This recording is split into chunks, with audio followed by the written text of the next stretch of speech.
Imaginez un instant que l'État, après des années de procédures complexes, inflige une amende record de 10 millions d'euros à un grand constructeur automobile pour pratiques commerciales trompeuses concernant une simple boîte de vitesse défectueuse. Imaginez ensuite que 73 000 automobilistes français soient directement impactés, que 37% de leurs véhicules aient nécessité au moins un remplacement complet de l'embrayage avant 60 000 km, et qu'après une bataille judiciaire acharnée d'une décennie, chaque propriétaire reçoive une indemnisation dépassant les 20 000 euros pour une voiture initialement achetée 30 000 euros. C'est l'ampleur du scandale qui secoue le marché de l'occasion en France, mais ce n'est que la partie émergée de l'iceberg. Actuellement, sur les parcs d'occasion de l'Hexagone, des dizaines de modèles circulent avec une épée de Damoclès mécanique. Des boîtes de vitesse qui lâchent à un rythme effrayant. Des voitures à l'esthétique flatteuse, au comportement routier impeccable les premières années, mais qui, entre 80 000 et 150 000 km, se mettent à brouter, patiner, se bloquer ou simplement mourir, laissant le propriétaire face à une facture de réparation, oscillant entre 4 000 et 10 000 euros, sur un véhicule dont la valeur résiduelle ne dépasse parfois même pas ce montant. Aujourd'hui, on ne va pas faire un simple classement des véhicules peu fiables. On va exposer une réalité brutale, des boîtes de vitesse défectueuses dès leur conception, commercialisées par des constructeurs parfaitement conscients des problèmes et installées dans des voitures que des milliers de conducteurs français ont achetées en toute bonne foi. Et les données derrière chaque modèle que je vais citer proviennent de jugements de tribunaux, d'enquêtes d'associations de consommateurs, d'accords de médiation ou d'un historique de plaintes si massif que les schémas de défaillance sont indéniables.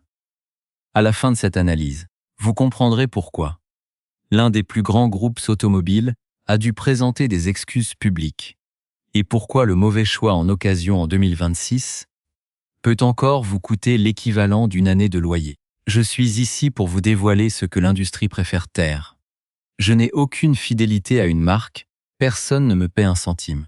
Avant de plonger dans le vif du sujet, un abonnement à la chaîne pourrait littéralement épargner à un proche une erreur à 5 chiffres. Passons maintenant du préoccupant au catastrophique, en commençant par un modèle que beaucoup considèrent comme infaillible, le Honda CR-V, avec sa boîte CVT.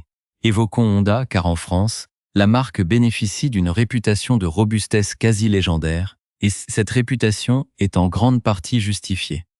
Sauf pour une fenêtre de production spécifique, globalement entre 2015 et 2018, où la boîte CVT montée par Honda fait l'objet d'un nombre croissant de signalements d'utilisateurs. En France et ailleurs, les symptômes sont l'archétype de la défaillance CVT, broutage notable lors des accélérations à faible vitesse, bruit de sifflement étrange qui change de tonalité selon le régime moteur, hésitation en charge, et dans les cas extrêmes, rupture totale entre 80 000 et 130 000 km. La réparation, lorsqu'elle s'impose, avoisine les 5 000 à 7 000 euros en concession. Sur un CR-V qui ne vaudra peut-être plus que 18 000 euros à ce moment-là, c'est un calcul que beaucoup de propriétaires préfèrent ne pas faire. Ils se débarrassent du véhicule. La voiture finit aux enchères professionnelles, puis chez un marchand moins scrupuleux, et enfin devant un acheteur crédule qui n'a aucune idée de ce qu'il hérite. La bonne nouvelle, c'est que la fiabilité globale de Honda reste élevée. Ces modèles sont l'exception, pas la règle. La mauvaise, c'est que si vous cherchez un CR-V d'occasion de cette époque, vous devez savoir exactement ce que vous regardez. Et la plupart des acheteurs l'ignorent totalement.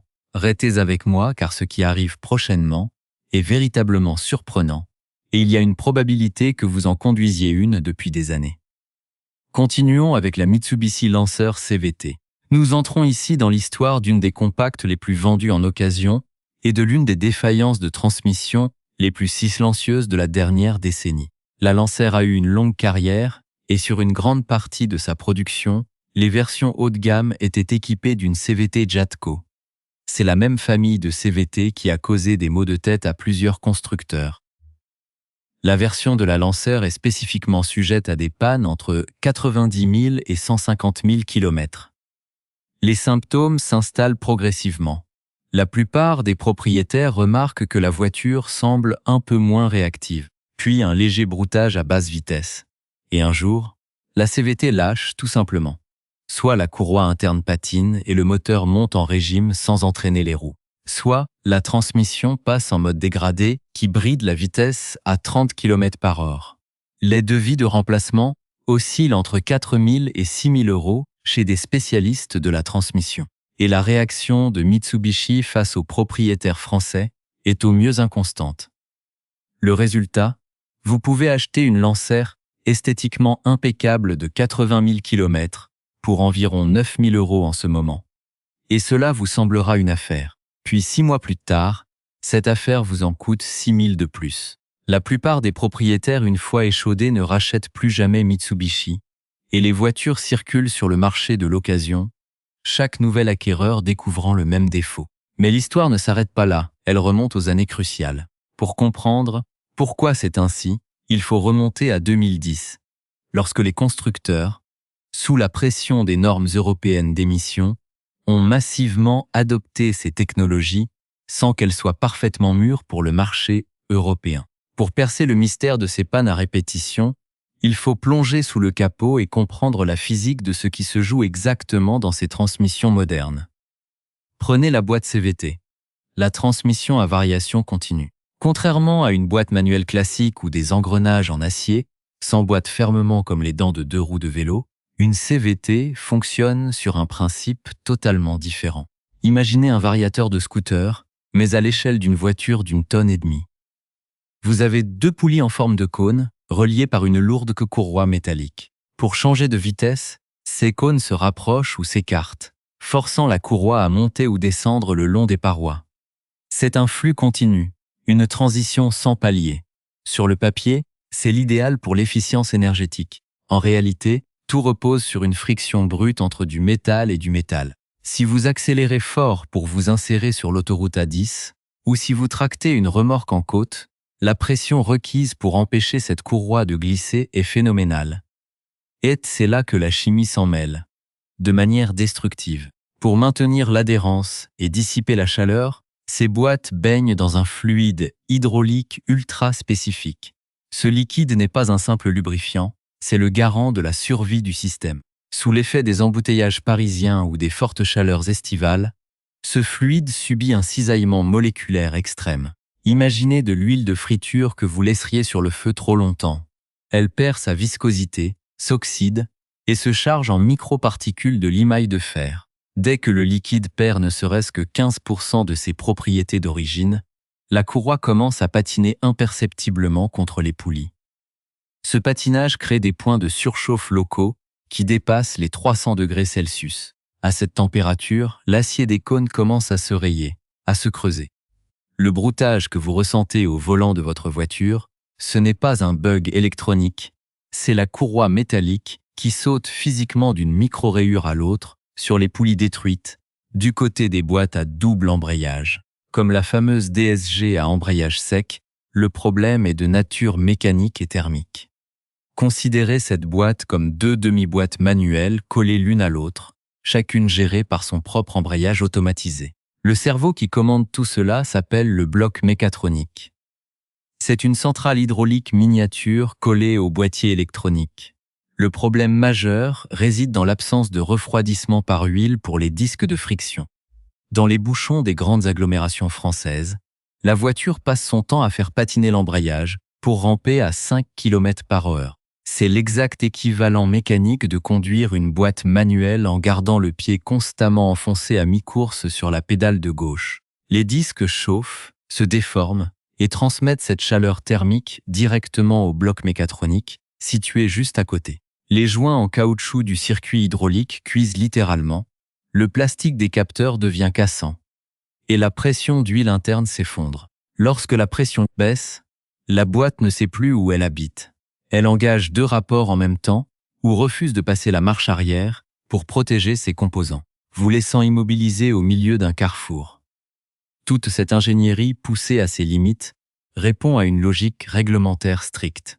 En Europe et en France, normes et DUF quanti-pollution imposent aux constructeurs de réduire le moindre gramme de dioxyde de carbone par kilomètre. sous peine d'amende colossale à l'échelle des flottes. Pour gagner 3% ou 4% d'efficacité énergétique sur les cycles d'homologation, l'industrie a fait le choix délibéré de programmer ses boîtes pour qu'elles roulent constamment sur le sous-régime le plus bas possible, quitte à multiplier les micro-frictions et les contraintes mécaniques sur les composants internes. Les cahiers des charges ont privilégié la réduction des frictions théoriques en laboratoire au détriment de la résilience thermique en conditions réelles. L'Union européenne mesure la conformité des véhicules sur des bancs d'essai standardisés, mais elle ne mesure pas la longévité d'un bloc hydraulique après 5 années de trajet urbain quotidien, créant un décalage total entre la validation technique en usine et la réalité du portefeuille du consommateur. Maintenant, venons-en à ce que vous devez faire concrètement pour protéger votre véhicule et éviter de sombrer dans ces gouffres financiers. La première étape, cruciale et non négociable, consiste à bannir définitivement la mention « lubrifié à vie » inscrite dans votre carnet d'entretien ou affirmée par votre concessionnaire. Pour une boîte CVT ou une boîte à double embrayage, cette notion de fluidité éternelle est une pure hérésie technique qui n'a pour but que d'afficher un coût d'entretien théorique artificiellement bas lors des ventes aux flottes d'entreprise. Vous devez planifier une vidange complète de la transmission tous les 60 000 km au maximum ou tous les 4 ans si vous effectuez principalement des trajets urbains. C'est le seuil critique où les additifs anti-friction du fluide commencent à se dégrader sous l'effet des cycles thermiques répétés. La deuxième étape concerne la méthode d'intervention qui doit impérativement être effectuée à froid ou à une température précise dictée par l'électronique du véhicule. N'acceptez jamais qu'un garage réalise une vidange de boîte à la va-vite, moteur encore brûlant après un long trajet sur autoroute. Le fluide hydraulique se dilate de manière significative avec la chaleur, ce qui fausse totalement la mesure du niveau de remplissage lors du contrôle par débordement. Un manque de seulement 200 ml d'huile dans une boîte DSG ou CVT suffit à désamorcer la pompe hydraulique dans les virages serrés ou lors des freinages appuyés, provoquant des chutes de pression instantanées qui usent prématurément les embrayages ou la courroie métallique.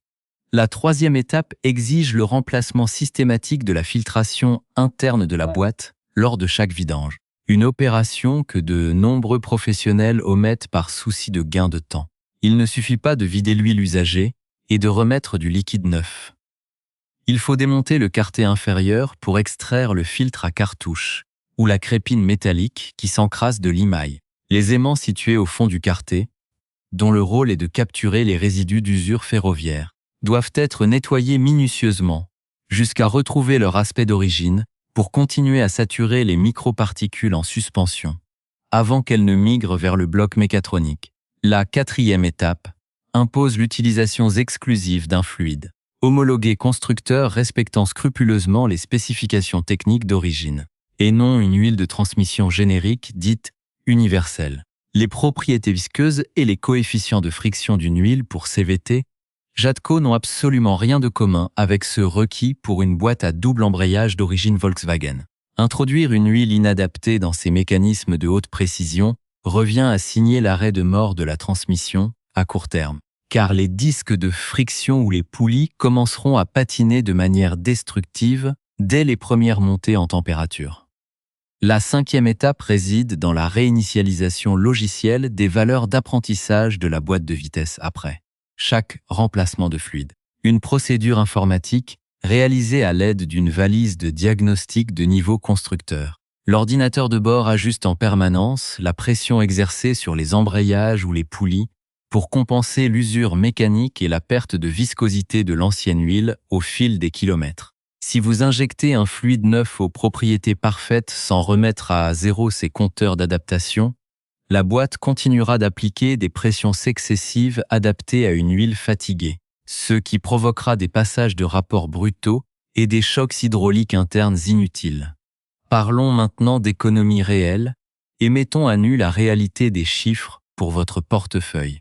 Vos coûts pour une vidange de boîte préventive réalisée dans les règles de l'art chez un spécialiste indépendant s'élèvent à environ 350 à 500 €, pièces, main-d'œuvre, filtres et fluides haute performance compris. Le garage officiel du réseau concessionnaire facture l'équivalent de 800 à 1200 euros pour la même opération, ou pire, refuse tout simplement de la faire en prétendant que l'opération est inutile. Sur une distance de 120 000 km, 2 vidanges préventives vous coûteront au maximum 1 000 euros chez un indépendant. En refusant de le faire, ou en écoutant les préconisations d'usine, le système vous attend au tournant, le remplacement complet de la transmission vous sera facturé entre 6 000 et 9 000 euros à l'approche des 130 000 km, soit un coût multiplié par 9 pour n'avoir pas voulu changer un fluide en temps voulu.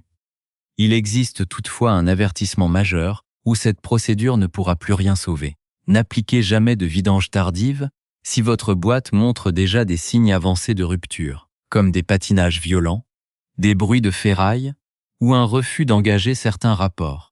Si la courroie d'une CVT a déjà commencé à limer les poulies, ou si les embrayages secs d'une DSG sont totalement vitrifiés, remplacer l'huile usagée par une huile neuve hautement détergente va décrocher les derniers résidus de friction qui maintenaient encore une adhérence précaire, achevant instantanément la transmission.